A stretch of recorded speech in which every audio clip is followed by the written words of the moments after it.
Hello बच्चों, आइए इस प्रश्न को पढ़ते हैं। एक कण एक समान चाल से चित्र में दिखाए गए स्पाइरल आकार के पथ पर चल रहा है। यहाँ पे चित्र बनाया गया है। पहला ऑप्शन है कण का वेग अचर है, दूसरा ऑप्शन है कण का त्वरण अचर है, तीसरा ऑप्शन है त्वरण का परिमाण अचर है, चौथा ऑप्शन है त्वरण का परिमाण लगातार घट रहा है। आइए इस प्रश्न की मुख्य अवधारणा की चर्चा करें।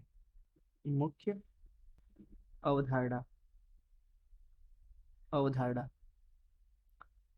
पहले एक चीज समझिए। यहाँ पे अगर एक कोई कण है, मान लीजिए, जो कि क्या कर रहा है, एक वृत्तीय गति कर रहा है। इस तरीके से एक वृत्तीय पथ पर वो चल रहा है। ये केंद्र मान लीजिए, कण मान लीजिए अभी इस स्थिति में यहाँ पे है। तो इस कण के पास दरअसल दो त्वरण हो सकती हैं। पहला त्वरण है इसका केंद्र की तरफ त्वरण को ए आर से दर्शाते हैं। और ए आर जो है वो कभी भी शून्य नहीं हो सकता है। अगर एक वृत्तीय गति हो रहा है तो ए आर तो कुछ ना कुछ होगा ही। कारण समझाता हूँ। कारण यह है क्योंकि अगर आप यहाँ पे देखें इस अवस्था में, तो उसकी गति जो है वस्तु की इधर है। यहाँ पे जब वस्तु पहुंच जाएगा तब इसकी गति इधर हो जाएगी। यहाँ पे जब पहुंचेगा वस्तु तब इसकी गति की दिशा इधर हो जाएगी।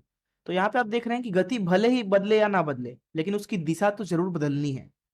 दरअसल इस दिशा को ही बदलने के लिए ए आर आएगा। ए आर दरअसल इस गति के सदैव ही अभिलंबवत है और उसकी दिशा को लगातार बदल रहा है। और ए आर हर एक बिंदु पर केंद्र की तरफ ही होना चाहिए, इस तरीके से। दूसरी चीज समझिए, यहाँ पे हो सकता है वस्तु की गति भी बदल रही हो, अर्थात ये भी बदल रहा हो। तो एक और त्वरण है स्पर्श रेखी त्वरण, जिसको एटी से दर्शाते हैं। और ये शून्य हो भी सकता है, नहीं भी हो सकता है। देखिए, यदि जो इसकी गति है, वस्तु की गति है, अगर वो नियत है, वो नहीं बदल रही है, तो इसका मतलब है कि जो एटी है वो शून्य होगा, अर्थात कोई भी स्पर्श रेखी त्वरण नहीं होगा। लेकिन अगर गति भी बदल रही है, तब वस्तु के अंदर जो कि एक वृत्तीय गति कर रहा है, स्पर्श रेखी त्वरण भी है और केंद्रीय त्वरण भी है, मतलब केंद्र की तरफ लगने वाला त्वरण। पहली चीज आप ये समझो। दूसरी चीज यहाँ पे ये समझिए कि अगर इस तरीके का कोई एक गति हो रहा है, स्पाइरल गति,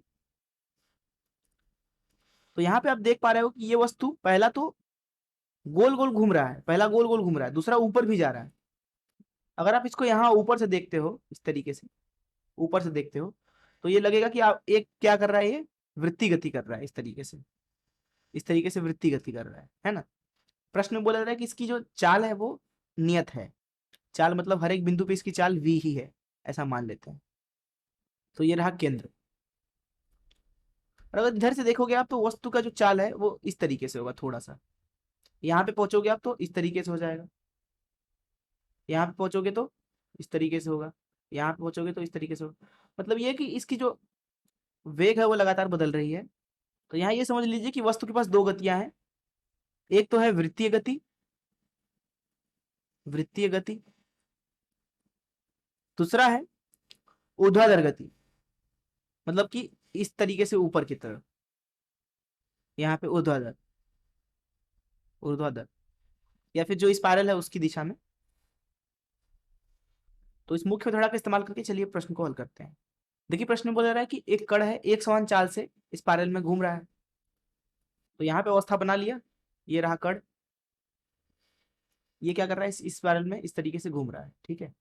बोला जा रहा है प्रश्न में कि चाल समान है। आप इसको ऊपर से देखो, आप इसको ऊपर से इधर से देखो, तो क्या होगा, ऊपर से इस तरीके से दिखेगा, ये रहा कण, इस तरीके से वृत्तीय गति कर रहा होगा।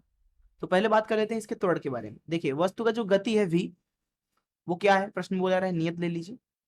इसलिए यहाँ पे आप बोल सकते हो कि जो वस्तु का स्पर्श रेखी त्वरण है एटी, वो शून्य है।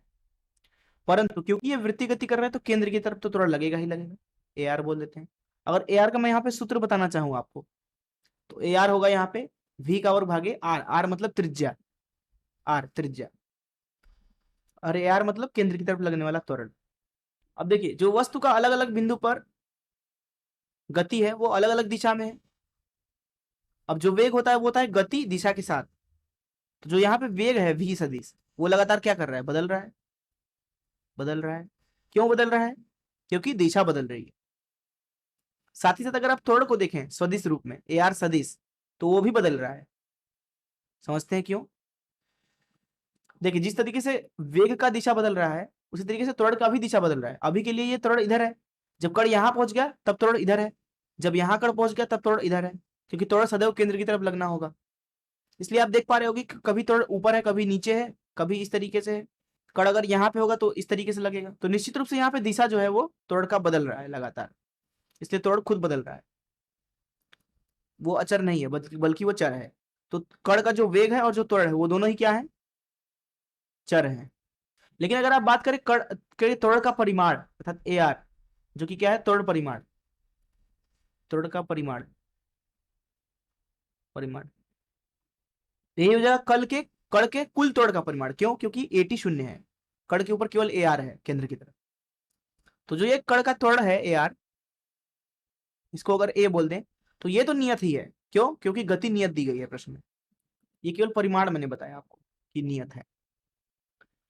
तो देखिए प्रश्न के ऑप्शन को देखते हैं। पहला ऑप्शन में बोला है कण का जो वेग है वो अचर है। बिल्कुल नहीं, दिशा लगातार बदल रही है तो कैसे वेग अचर हो सकता है। दूसरा ऑप्शन है कण का त्वरण जो है वो अचर है। नहीं नहीं, कण का त्वरण भी बदल रहा है क्योंकि उसकी भी दिशा लगातार बदल रही है। तीसरा बोला जा रहा है कण त्वरण का परिमाण जो है वो अचर है। बिल्कुल सही, हमने देखा भी कितना मान है उसका। बोला जा रहा है त्वरण का परिमाण लगातार घट रहा है। बिल्कुल नहीं, सी ऑप्शन केवल सही है यहाँ पे। मैं आशा करता हूँ कि आपको इस प्रश्न का हल जरूर समझ में आया होगा। धन्यवाद।